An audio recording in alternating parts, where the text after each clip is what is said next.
Hello, Kehilat Darchei Tzion. We're in Erev Shabbat, Parashat Beha'alotecha.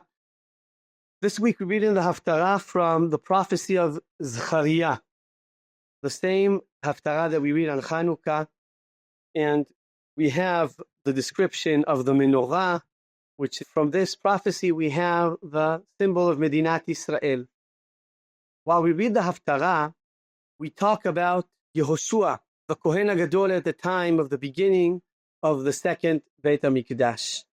Yehoshua, Zechariah sees him wearing filthy clothes, Begadim Tzoim. That is a metaphor for the sin that he has upon him. What is the sin that Yehoshua Kohen HaGadol has? Harav Medan brings several options to what it is, but the one that he thinks is the correct one is that the problem was that there was a big dispute. Who is the real leadership of Am Yisrael? Yehoshua, the Kohen HaGadol, or Zerubbabel ben Shealtiel, descendant of David HaMelech?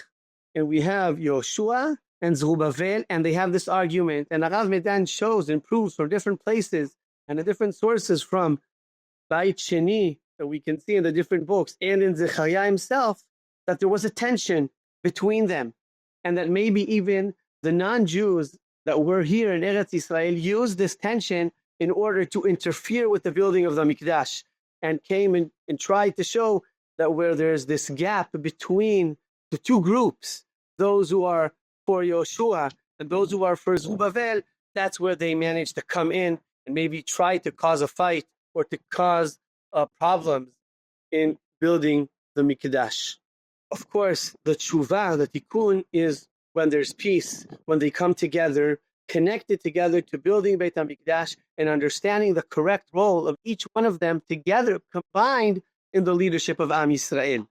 And we see prophecies where you see them coming together and each one has their correct place. In our Haftarah, so this is described after the prophecy, after Zechariah describes Yehoshua wearing these filthy clothes, then it says Hashem tells the angels around him to take off the clothes from Yehoshua, the filthy ones, and to dress him with pure, clean clothing. And then the Nevuah describes that the people within Am Yisrael were living together and supposed to call each other, to be together and to come together in different places.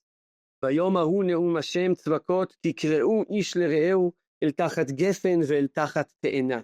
On that day, you will call each other and you will each come and have a good time with each other together under the vines and under the fig trees, which is a very interesting description of peace within Am Yisrael.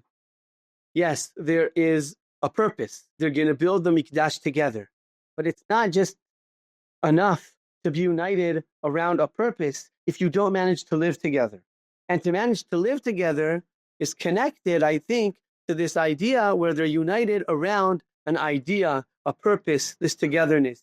And I think this is an issue that we can really understand and can really identify with in the tensions that we have in Medinat Israel and in Am Yisrael.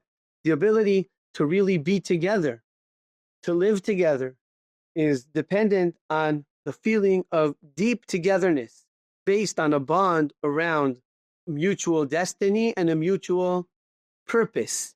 But also the height of that is not only when you work together, but when you actually manage to live together, to invite each other, to actually have a wonderful time with each other, having a picnic under a vine or under a fig tree, to actually live the normal, mundane life with this feeling of togetherness. That is the true unity.